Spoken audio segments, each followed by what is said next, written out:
시편 23편에서 다윗은 하나님을 목자에 비유합니다.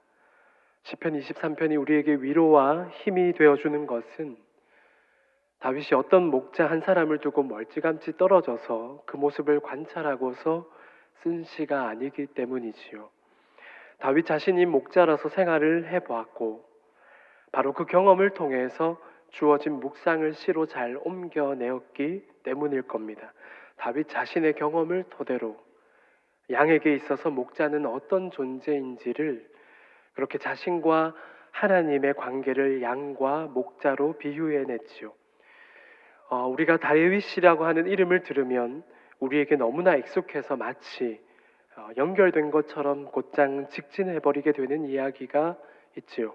그것은 바로 다윗에게 할렐루야 권법으로 두들겨 맞았던 골리앗의 이야기일 겁니다.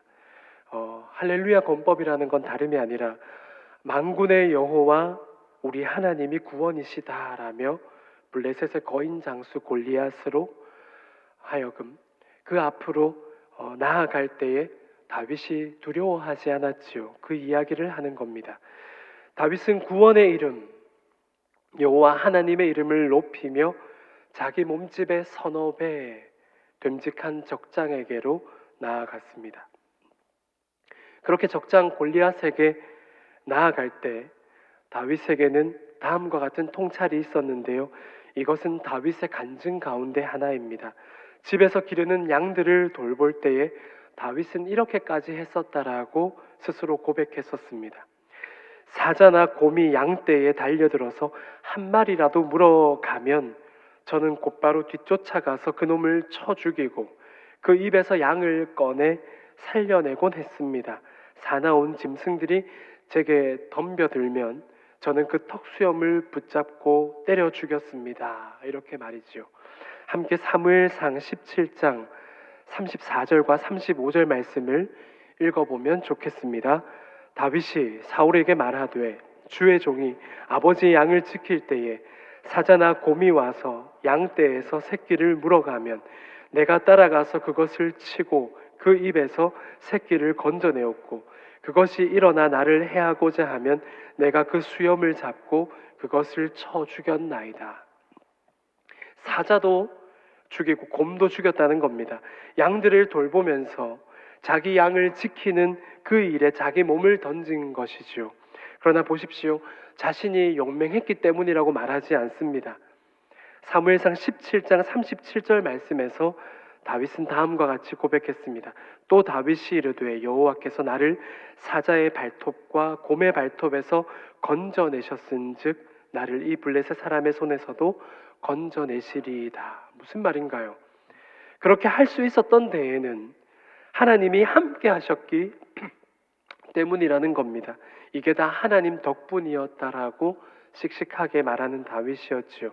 그렇게 하나님이 자신과 함께 하셨고 지금도 그 하나님께서 함께 하심을 나는 믿기에 적장 골리앗이 제 아무리 거대하다고 해도 두렵지 않다고 말했던 겁니다. 다윗은 목동으로서 자기 양떼를 돌보는 중에 하나님 경험을 했던 것으로 보입니다. 사나운 짐승에게서 자기 양을 지켜냈을 때 다윗은 오히려 하나님이 양과 같은 자신을 지켜주셨다고 믿었던 것입니다. 그런 묵상이, 그런 믿음의 고백이 아마도 시편 23편이라고 하는 아름다운 시로 완성되었던 것이겠지요. 특히나 시편 23편의 한 절 한 절이 은혜입니다만 본문에 들어가기에 앞서 특별히 6절 말씀을 함께 읽어보면 좋겠는데요. 함께 6절 말씀을 고백하겠습니다. 내 평생의 선하심과 인자하심이 반드시 나를 따르리니 내가 여호와의 집에 영원히 살리로다. 아멘. 선하심과 인자하심이라고 했습니다. 요즘 새벽마다 매일 성경으로 묵상하고 있는 말씀이 역대하 말씀인데요. 이스라엘 백성들이 하나님을 향하여 찬송할 때에도 바로 그 선하심과 인자하심이라는 표현이 등장합니다. 역대하 7장 3절 말씀입니다. 이스라엘 모든 자손은 불이 내리는 것과 여호와의 영광이 성전 위에 있는 것을 보고 돌을 깐 땅에 엎드려 경배하며 그 다음부터는 함께 읽어볼까요? 여호와께 감사하여 이르되 선하시도다 그의 인자하심이 영원하도다 하니라. 예루살렘 성전이 완공되고 낙성식이 열렸던 그날 하나님의 백성들은 하나님의 선하심과 인자하심을 가리켜 찬양했습니다. 사랑하는 성도 여러분, 선하심과 인자하심을 다르게 표현해 본다면 어떤 말로 바꿀 수 있을까요? 선하심이라고 했습니다.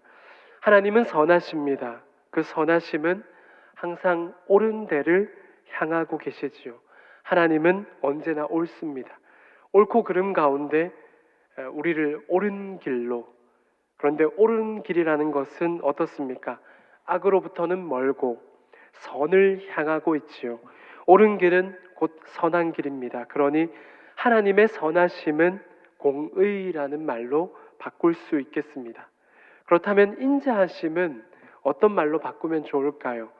공의의 하나님이 나왔으니 남은 한 가지는 어떤 하나님이겠습니까?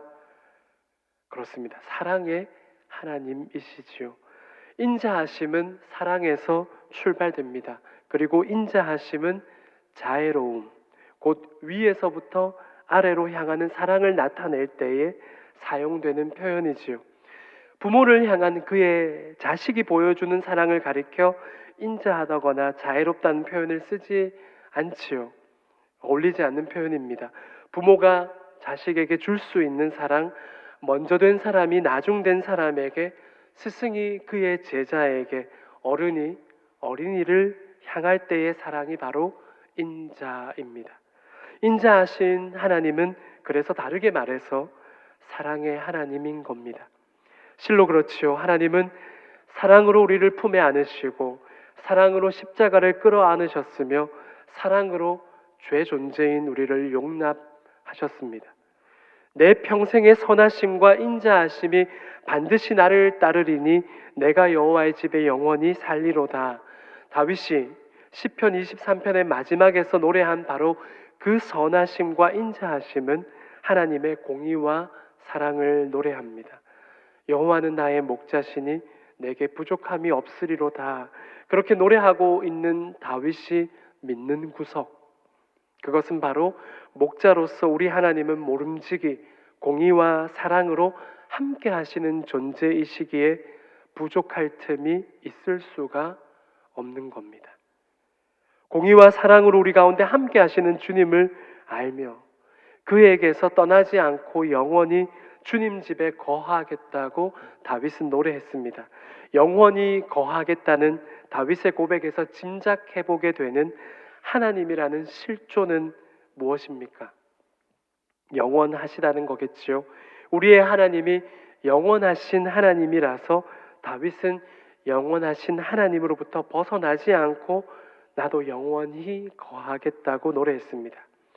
성도 여러분, 오늘 본문에서는 다윗이 하나님과 다윗 자신을 빗대어 목자와 양으로 표현했던 그 비유를 예수님께서 고스란히 가져오셔서 오늘 우리에게 말씀하십니다. 예수님은 목자와 양의 관계로 하나님의 구원을 말씀해주고 계십니다.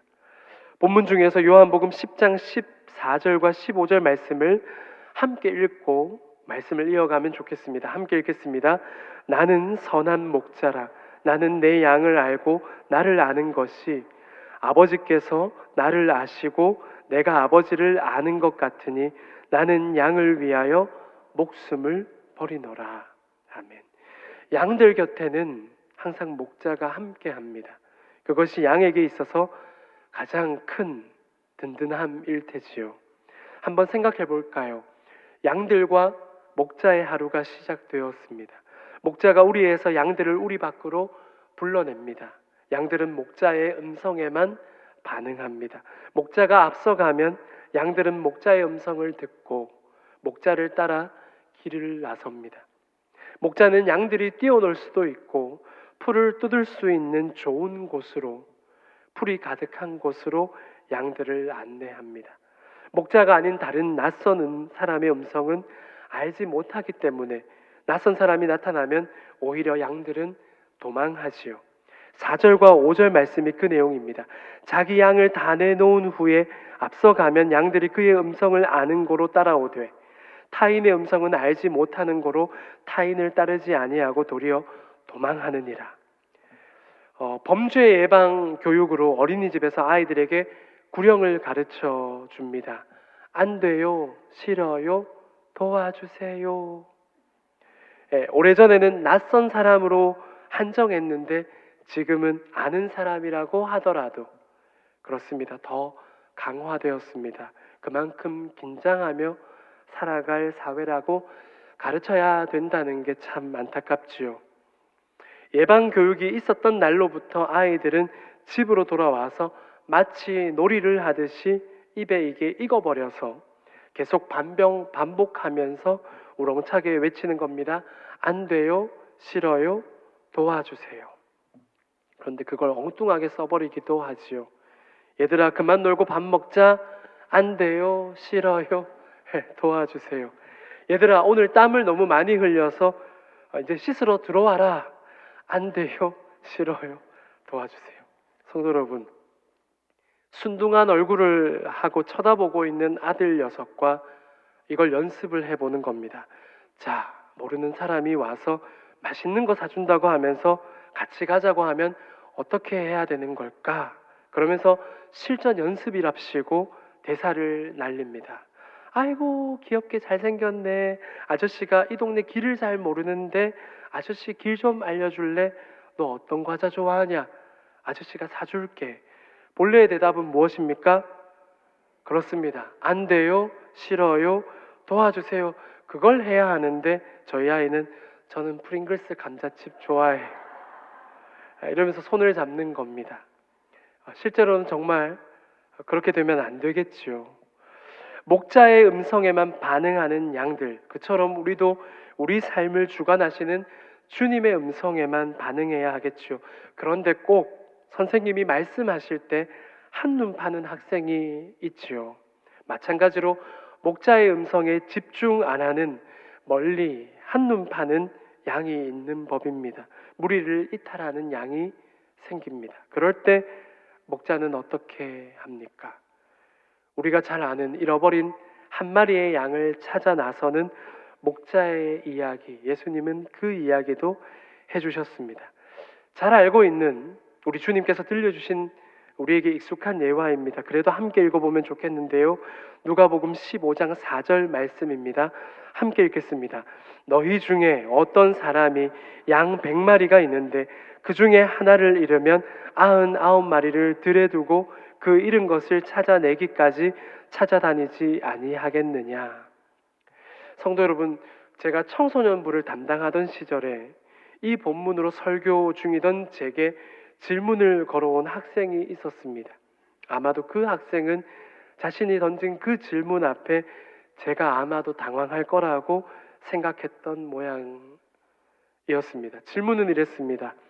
한 마리를 찾으러 갔다가 나머지 99마리 중에서 또 무리를 이탈하는 양이 발생하면요, 99마리에게 무슨 일이라도 생긴다면 그게 더 큰 손실 아닙니까? 제가 아직 대답을 다 하지도 않았는데 연거푸 숨 쉴 틈도 주지 않겠다는 기세로 그 학생은 또 이렇게 말했습니다. 대를 위해 때로는 소가 희생해야 할 때도 있지 않나요? 그때에 저는 그렇게 말했습니다. 너랑 나랑 우리 청소년부 모두가 멀리 외국에 수련회를 갔는데 하필 네가 안 보이는 거야. 하필이면 네가 다른 누구도 아니고 하필이면 네가 다른 누구도 아닌 네가. 그런데 또 하필이면 여권도 싹 다 인솔자인 내 가방에 다 있고, 그런데 어쩌면 좋을까? 이제 그 낯설고 말도 안 통하는 그 외국에서, 그런데 하필이면 이제 몇 분 후에 다 같이 기차를 타고 멀리 다른 도시로 이동해야 하는 거지. 그냥 갔다간 누가요? 네가. 다른 누구도 아닌 네가. 하필이면 네가. 국제 미아가 될 판인데, 자, 그럼 어떻게 해야 할까? 사랑하는 제1의 성도 여러분, 무리를 이탈한 한 마리의 양이 자신일 거라는 생각은 죽어도 안 했던 겁니다.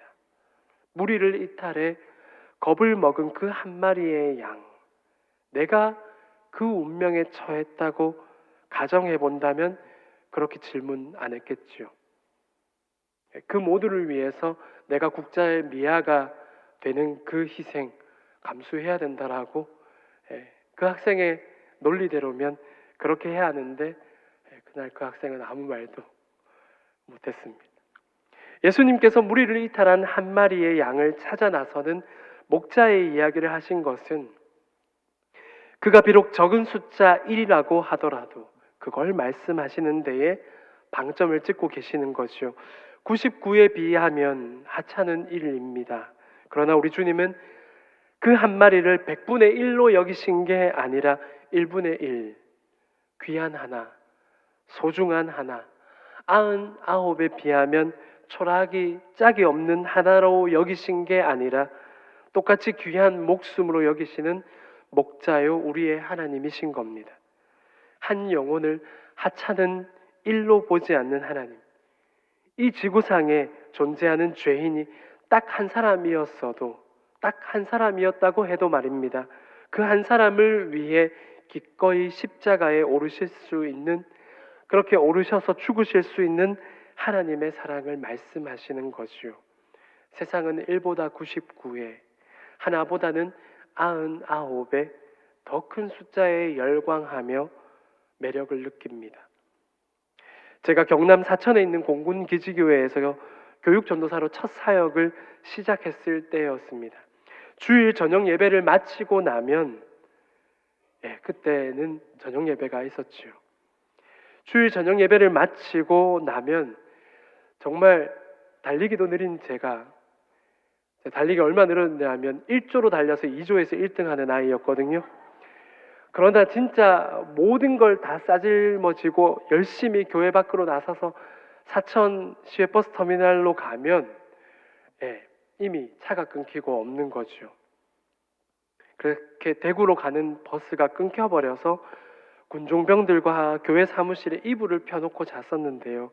이 사실을 담임 목사님께서 아시고는 그런 저를 아주 딱하게 여기신 게 아니라 제가 주일날 밤에 대구로 가지 못하고 주일에 자고 월요일에 간다는 그 기막힌 이야기를 듣고 나서부터 월요일 새벽 예배를 맡기셨습니다. 아마도 저에게 설교 경험의 기회를 주시려고 그렇게 양보해 주신 거겠지요. 그렇게 월요일 새벽 예배 인도를 맡은 어느 날이었습니다. 제가 단상에 서면 뒤에서 불을 켜주어야 하는 군종병이 안 나왔습니다. 그래서 뒤로 가서 혼자 불을 켜고 단상에 다시 섰는데 사도신경을 고백해도 찬송가를 불러도 아무도 없는 겁니다. 설교 원고의 첫말이 성도 여러분이었기에 그 첫마디를 뱉을 때는 마음의 갈등이 최대치에 올랐었는데 아무도 없는 아동부실 그 강대상에서 어쩔 줄 몰라 하면서 설교 말씀을 전했던 기억이 납니다. 혹시라도 설교 중간에 늦게라도 오시는 성도님이 계실까 싶어서 긴장감과 또 반면에 허탈감 사이를 왔다 갔다 하면서 설교했었는데요. 실제로 늦게라도 오신 성도님은 없었습니다. 그 당시에 한 사람이라도라는 마음으로 강대상에 섰었습니다. 나중에 가서는 그 한 사람이 없더라도 내가 그 한 사람이 되어서라는 마음으로 했었습니다. 사랑하는 성도 여러분, 단 한 명이어도 그를 위해 세상에 오시는 하나님, 한 마리의 양도 가볍게 포기해버리지 않는 목자, 그분이 바로 하나님이라는 겁니다. 그것이 하나님의 구원이라는 겁니다. 그런데 목자를 사칭하는 경우가 있다고 말씀하십니다. 본문의 12절 말씀입니다. 삭구는 목자가 아니요 양도 제 양이 아니라 이리가 오는 것을 보면 양을 버리고 달아나나니 이리가 양을 물어가고 또 해치느니라. 참된 목자는 양들에게 있어서 자신이 얼마나 큰 버팀목인지를 잘 압니다. 양들이 절대적으로 의존할 수밖에 없는 존재로서 목자는 목자 자신의 필요성을 인식하는 것이요. 그런데 희생할 각오도 없이 그저 자신밖에 모르는 자칭 목자들이 있다고 말씀합니다. 양을 귀하게 여길 줄도 모르면서 양들에게 접근하는 것은 도둑이고 강도라고 말씀하십니다. 13절 말씀은 공동 번역으로 보시겠습니다. 그는 삭군이어서 양들을 조금도 생각하지 않기 때문이다. 사랑하는 성도 여러분, 삭군과 목자의 차이는 무엇일까요? 우리는 그 차이를 10절 말씀에서 찾을 수가 있습니다. 함께 10절 말씀을 읽어보겠습니다. 도둑이 오는 것은 도둑질하고 죽이고 멸망시키려는 것뿐이요 내가 온 것은 양으로 생명을 얻게 하고 더 풍성하게 얻게 하려는 것이라. 우리 주님께서는 자신을 가리켜 선한 목자라고 말씀하시며 당신께서 세상에 오신 이유는 양으로 생명을 얻게 하고 더 풍성히 얻게 하려는 것이다 라고, 그가 세상에 오신 이유는 이런 것이다, 그렇게 들려주셨습니다. 양들이 생명을 얻고 또 더 넘치게 얻게 하려고 세상에 온 것이라고 말씀하시면서 예수님은 덧붙여 11절 말씀에 나는 선한 목자라 선한 목자는 양들을 위하여 목숨을 버리거니와 라며 자신을 가리켜 말씀하셨습니다.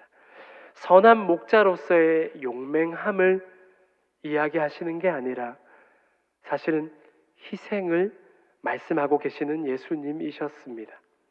예수님은 때로는 우리 존재를 가리켜 친구라 말씀하시며 친구를 위하여 자기 목숨을 내어줄 수 있다면 이것보다 더 큰 사랑이 없다고 그렇게 말씀해 주셨는데요. 요한복음 15장 13절 말씀이 바로 그것이지요. 사람이 친구를 위하여 자기 목숨을 버리면 이보다 더 큰 사랑이 없나니. 그렇습니다. 주님께서는 우리를 양이라 말씀하시며 양들을 위해 선한 목자는 자기 목숨을 버린다고 말씀해 주시고는 말씀하신 그대로 십자가에 매달리셨지요. 시편 23편의 시작을 너무나도 잘 아시지요. 앞서 기도해 주셨던 우리 집사님의 기도에서도 이 말씀이 나왔습니다. 여호와는 나의 목자시니 내게 부족함이 없으리로다. 성도 여러분, 왜 부족함이 없겠습니까? 그것은 목자가 양의 모든 필요를 헤아리고 있기 때문입니다. 목자가 양더러 야, 너 양, 너 왜 뭐가 필요한지 왜 보고 안 했냐? 이렇게 나무라지 않습니다. 목자는 양의 보고를 기다리지 않습니다. 목자는 양의 보고를 기다리는 게 아니라 도리어 목자는 양의 필요를 먼저 살피지요. 무엇을 어려워하는지, 무엇이 그에게 힘든 것인지, 목이 마른 것인지, 잠이 오는 것인지, 그래서 편하게 누워 쉴 수 있는 그런 곳을 찾고 있는 것인지, 그렇기 때문에 목자의 눈길은 우리 양이 잘 쉴 수 있는 그런 곳을 찾고 있죠. 배가 고픈 것인지, 목자의 시선은 온통 그가 돌보는 양들을 향해 있습니다. 보고를 기다리는 게 아니라, 뭐가 필요한지 왜 얘기 안 했냐고 추궁하는 게 아니라 먼저 살피는 목자의 세심함. 이 모습이 마치 우리 목자랑 어감이 비슷한 모자실에 있는 우리 엄마들, 아기를 향한 엄마의 모습이 매 한 가지 그렇습니다. 똑같은 아기의 울음소리입니다. 다른 사람들은 그저 아기가 우는 똑같은 소리로 치부될 수 있는데, 그런데 아기의 엄마에게는 엄청난 초능력이 있지요. 엄마 여러분, 그렇습니까? 똑같은 울음소리인데도 그 울음소리에서 미묘하게 아기의 신호를 알아차리지요. 안아달라는 건지, 젖을 달라는 건지, 잠이 오는 것인지, 똑같은 우리에게는, 아빠들에게는, 놈들에게는 똑같은 울음소리인데 초능력을 가지고 있는 엄마에게는 그 소리가 미묘하게 다르게 들리는 거죠. 아기의 신호를 알아차립니다. 그 울음소리 속에서 다른 결을 감지해내듯이, 사랑하는 제1의 성도 여러분, 그런 목자가 내 곁에 있다는 사실이 양들에게는 얼마나 든든하겠습니까? 그러니 부족함이 없겠지요. 그런 목자를 자기 목자로 둔 양은 환경을 탓할 이유가 없겠지요. 내 목자만 곁에 있다면, 그런 목자가 내 곁에 있어만 준다면 내가 어디에 있어도 괜찮겠지요. 다윗은 하나님을 탓하지 않았습니다. 왜 나를 죽을 것 같은 음침한 골짜기로 이끌었느냐고 자신이 처한 환경을 탓하지 않았습니다. 사망의 음침한 골짜기에서도 두렵지 않을 수 있는 이유, 그것은 바로 목자가 자신을 지켜준다는 굳건한 믿음이 있기 때문이죠. 그러니 사자가 와도 곰이 달려들어도 오히려 그들의 수염을 붙잡고 때려 죽일 수 있었던 겁니다. 그런 담력으로 바로 골리앗 앞에서도 기죽지 않았던 거겠지요. 하물며 예수님은 양들을 위해 자기 목숨을 버리거니와라고 예수님은 말씀하셨습니다. 오늘 본문 말씀에서 가장 눈여겨보았으면 하는 말씀은 16절 말씀입니다. 함께 읽겠습니다.